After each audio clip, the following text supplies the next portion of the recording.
Build quality. So let's start this review off by taking a look at the build quality of the Canon T7i.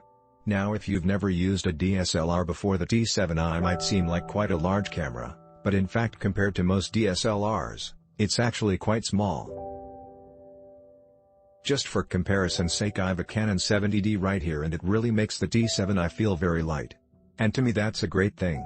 Because the T7i is a little smaller, I think that this means you'll be more likely to take it out with you and to take more photos. For beginners and intermediates, that's a great thing.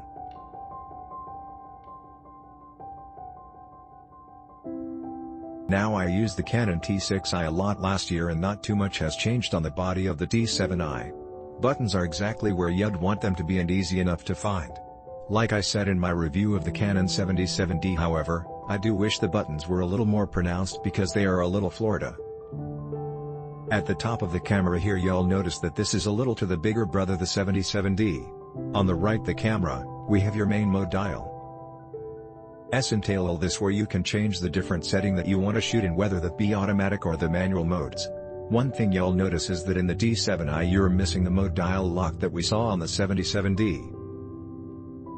This isn't a huge deal to me, but it's one thing to be careful with so you don't accidentally change your settings. At the top here we have a dedicated record button, which is nice to see as well. So overall the build quality is nice on the T7i.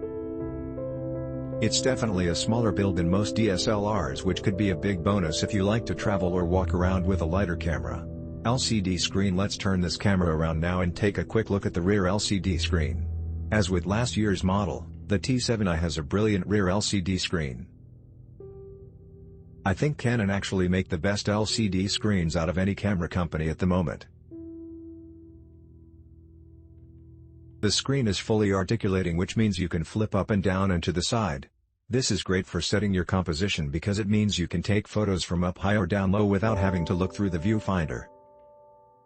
And if you're a YouTuber or a blogger, having the ability to flip the screen completely around is great, because it means you can see yourself while you're filming, which is what I'm doing right now. A little tip is that if you get one of those cheap $5 remotes off of Amazon, you start and stop your recording without ever having to touch the camera. Touchscreen. One thing that I didn't mention before was that the rear LCD screen is also a touch screen. Now this might seem like a big deal, but it really does make using the camera a breeze. Rather than having to use the dial on the side here to change your settings, you can simply use your finger to quick change what you want. It's very similar to using your phone, and it's also very responsive. Sure, it might seem like a beginner's feature, but I've found myself using it a lot to move quickly through the menus.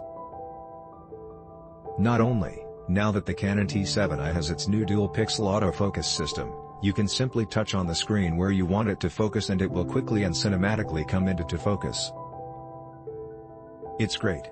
Dual pixel AF. Speaking about autofocus, let's now talk about that new dual pixel autofocus. This has been a feature in the higher-end 70D, 80D and 7D Mark II cameras and is one of my favorite features.